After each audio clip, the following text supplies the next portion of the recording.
Hey everybody, welcome to DadsDen of Pop Culture. We're talking, well, a movie, but actually a TV movie today. One that I just watched recently called The Mark of Zorro. Now, obviously, this is a remake of the Tyrone Power film from 1940. It is not exactly a remake of the silent film from, I think it was 1920, with Douglas Fairbanks. That one is based very closely upon the story The Curse of Capistrano, which introduced the Zorro character in 1919. It's funny to think that it was just like maybe a year or so after that was published that the silent movie got made. The Mark of Zorro with Tyrone Power sort of changes up the story, and this one follows along with it, even uses some music from that excellent film. So let's take a look at this, because the question, of course, is, it's a TV movie. And, TV movies are generally, they're not necessarily bad, but they don't necessarily compare well with, say, classic cinema of Hollywood. But see, this is not just a TV movie. It also was a backdoor pilot for a series that sadly ABC did not pick up. So let's take a look at it. I actually thought it was pretty good, and I'll tell you why, and maybe tell you some of the problems with it. Again, comparing it to the 1940 classic is maybe not entirely fair, but we'll do it anyway. So the film begins in Spain, Madrid, and Don Diego de la Vega training as a cadet. And this sword drill that they have here actually reminds me quite a bit of a similar scene in The Adventures of Don Juan, starring Errol Flynn. That is a movie I reviewed on my channel, for Valentine's Day, maybe a couple years ago now. Maybe a year ago. Any rate, we get the title, The Mark of Zorro. Again, this is from 1974. TV movie, backdoor pilot. Stars Frank Langella as Don Diego and, of course, Zorro.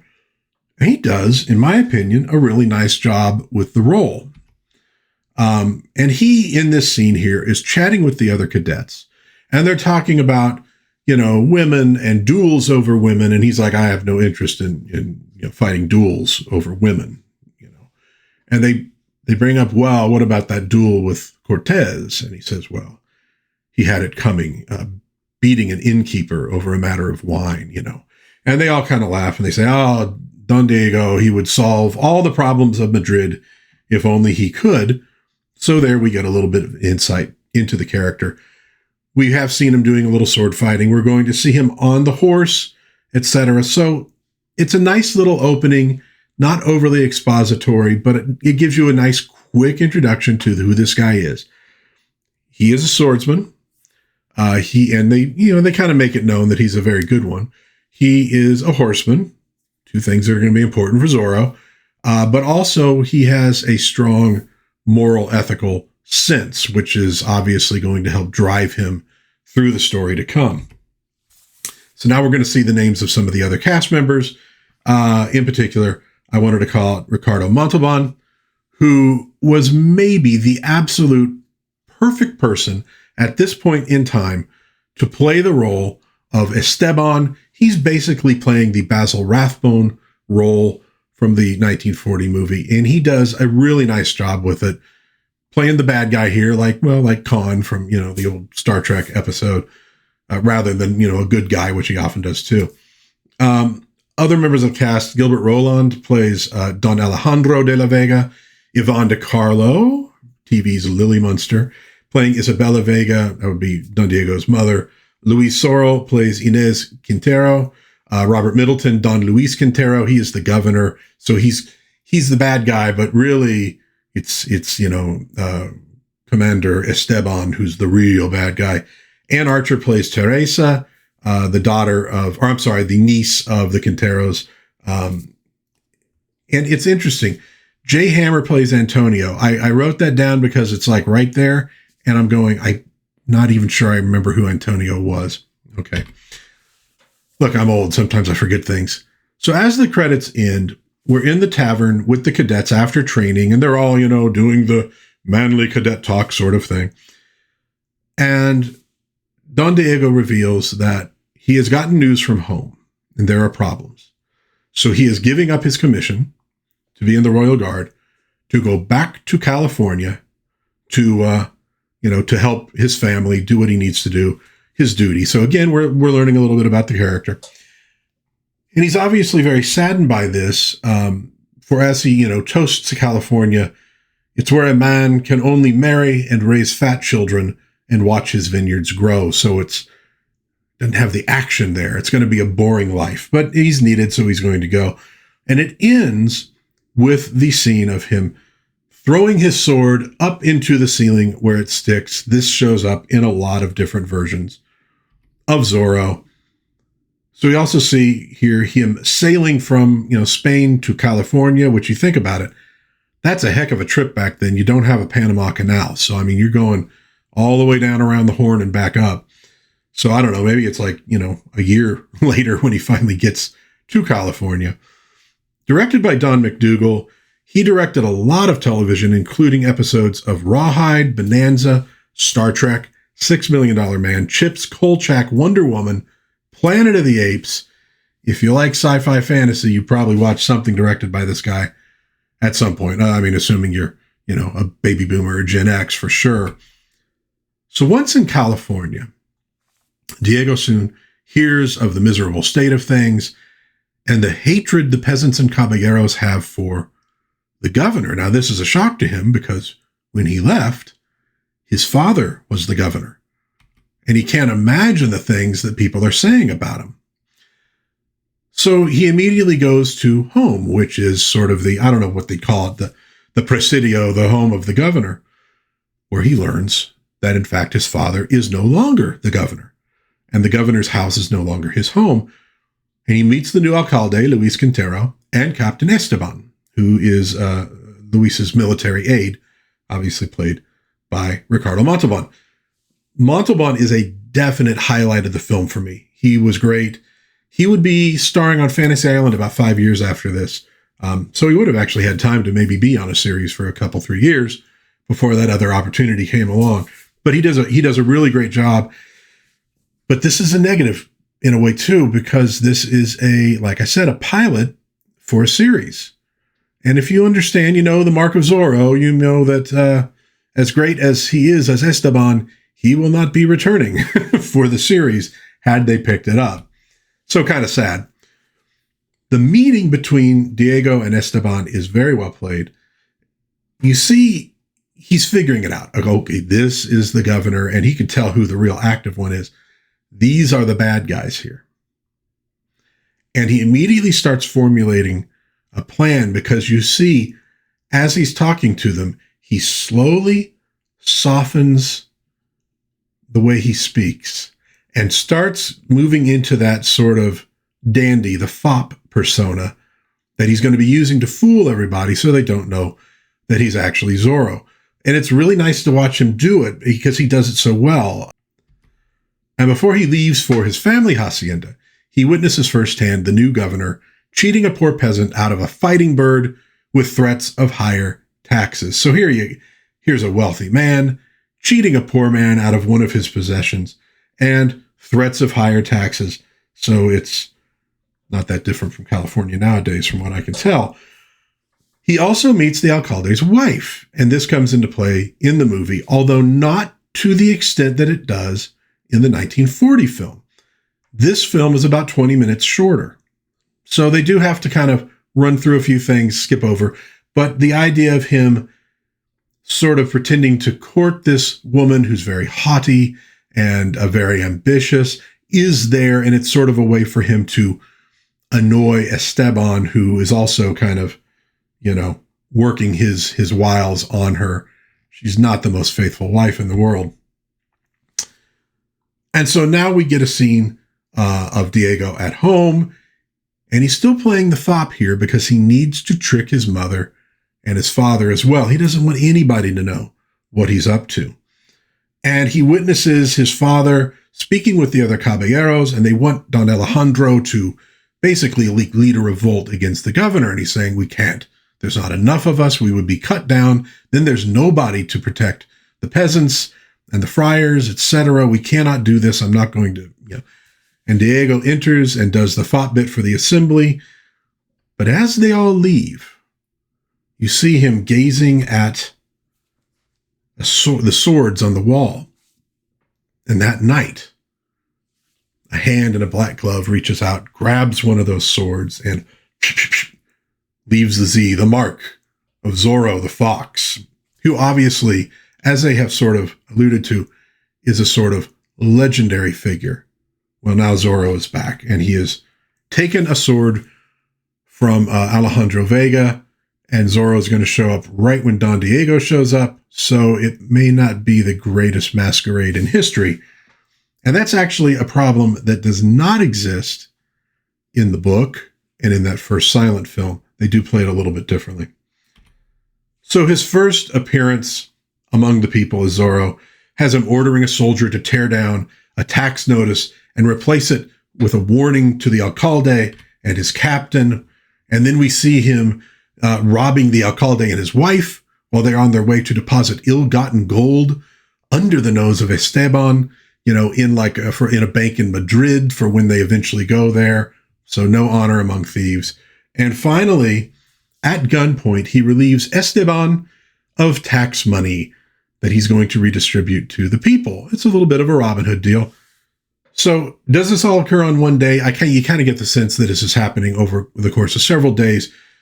But it gives you the idea that Zorro has made his appearance known, and he's causing a lot of trouble for the governor and the captain. And we also get a short chase scene.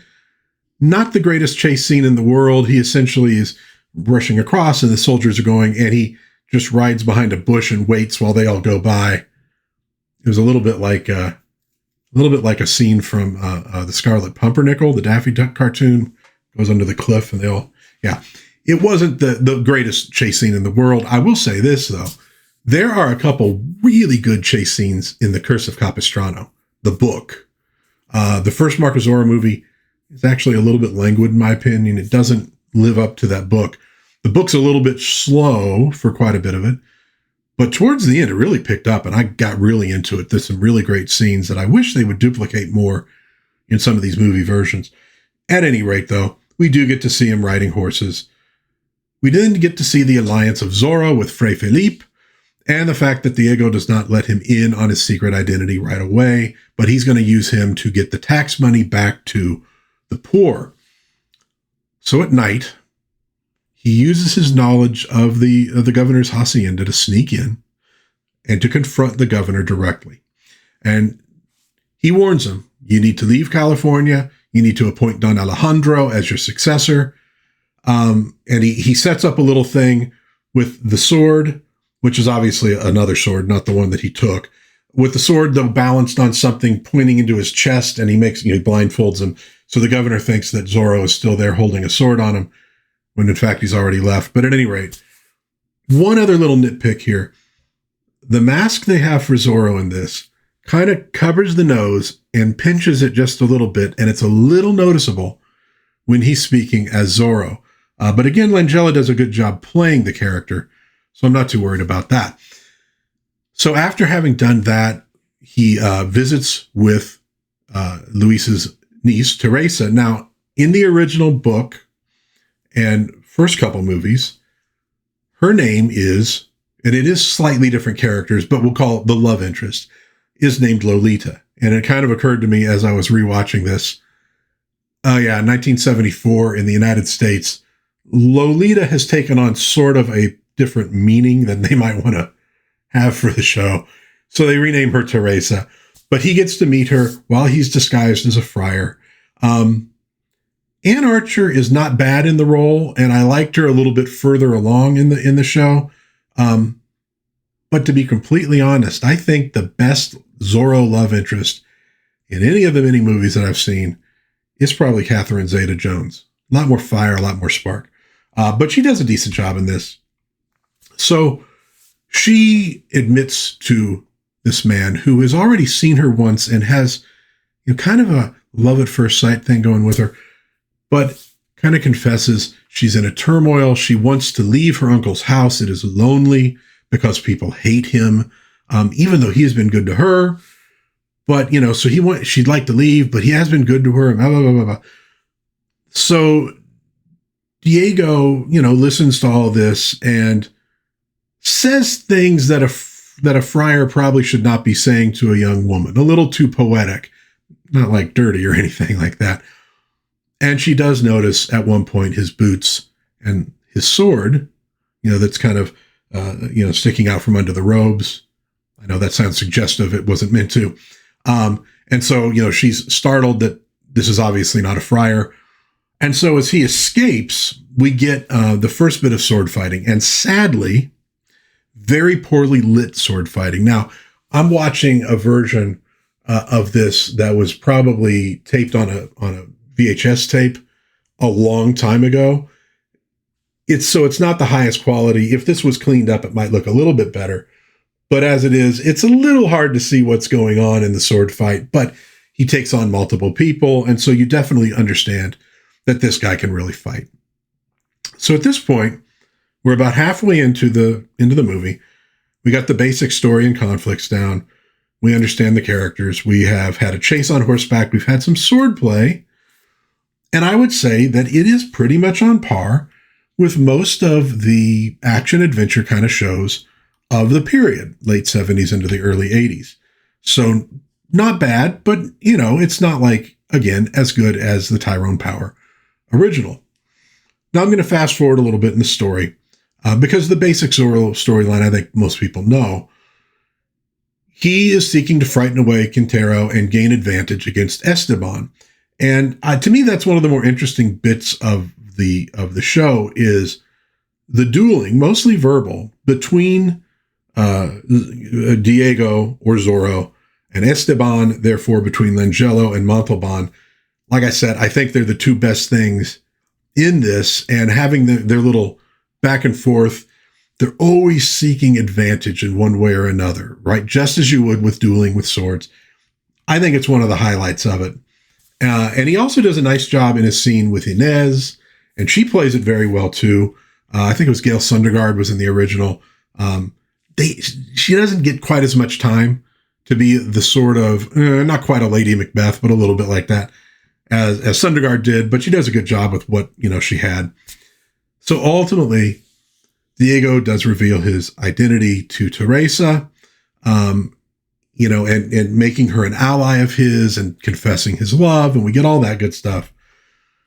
And then, as with the movie, and sort of the original story, although not quite, things come to a head when Fray Felipe is flogged by Esteban's soldiers. And I should note that Jorge Cervera Jr., who doesn't get quite the same, credit in this thing as other actors, does a really good job as Sergeant Gonzalez. I just wanted to point that out. And I also got the feeling, the way he played it, that he might have known well that original story and how that character was played in some of the older versions, the silent movie, etc. Because I think in the Zorro TV show, Gonzalez is a little bit goofier, kind of almost like a Sergeant Schultz type. So witnessing that flogging, Teresa rushes to the De La Vega hacienda to alert Diego and Diego's father. And Diego's father, of course, is totally against any kind of alliance between his family and the Quinteros. But he now sees, this maiden is pretty cool. She's one of the good ones. And this also rouses him to finally rally the caballeros against the governor. So off he goes to do that. So the ending of the TV movie differs from the Tyrone Power classic. And believe it or not, I think in kind of a good way. In the original film, we have the duel between Zorro and Esteban, and it's one of the greatest sword duels ever committed to film. If you've never watched it, go watch it. Even if you don't watch the whole movie, go watch the fight. And it really should be the climax of the film. This should be the big challenge that has to be overcome to win the day. But in the movie, it isn't. He wins, but he's then arrested, and then the caballeros show up, and then he has to break out of prison, and and at that point, your big bad guy is Luis Quintero, and Luis Quintero is is a pretty goofy character in the original movie, a little more so than the guy in the TV movie. Now, in the TV movie, they kind of mash it in together. They didn't have as much time to work with. It might have helped them, so that we have the caballeros showing up at the hacienda, and the soldiers are there, but they don't quite know what to do, but they're not letting them in. And at that point, Teresa rushes forward, opens the gates, and in they rush. And as they're doing that, we're getting the fight between Zorro and Esteban in the office. And so they kind of happen at the same time. And obviously, you know, in the end, evil is vanquished. Esteban goes down. There's the sign of the Z behind him. And the caballeros and peasants have defeated the soldiers outside. So it kind of all works together and gives you that feeling of that big moment at the end where the big bad guy has gone down. I kind of like that, actually. And since this is intended as a pilot for a series, Zorro keeps his mask on at the end, unlike in the original film, because, well, they weren't thinking of a sequel. So he keeps the mask on, but he does let his father know his secret identity here, so that he thinks, aha, my son is not a complete waste and a complete fop. So, as TV movies go, it's a pretty darn good little TV movie. It was fun. I enjoyed watching it. I would even watch it again. I really did like Langella's performance. I like Montalban a lot. Obviously, it's not better than the original classic, even though I kind of like the way they did the ending here just a little bit better, but still, the original's a better film. But you really got to give it to Langella. I think he does a great job with the Zorro character, and it's kind of sad that it didn't get picked up and we got a late 70s Zorro series. I think it could have been really cool. I am hoping, though, over the next whatever years or so, to try to highlight a few other pilots that didn't get picked up as series, but which I thought were pretty darn good. And this would be the first, say, in that series of promising pilots, so to speak. So, do you remember this version of the Mark of Zorro? If so, let me know what you think of it in the comments, or if you have any questions about it, please feel free to ask and I'll do my best to answer them. It's a fun little show, and I do suggest you give it a try if you can find it. I watched it on YouTube. Again, a lot of these TV movies are just sort of languishing, floating around, but you'd be surprised at how good some of them really are. Until next time, though, God bless everybody. Please be kind to one another. Have a little bit of fun out there. Oh, yeah. Like, subscribe, share with a friend. I almost forgot that little bit. But at any rate, hopefully I will see you again very soon in Dad's Den of Pop Culture.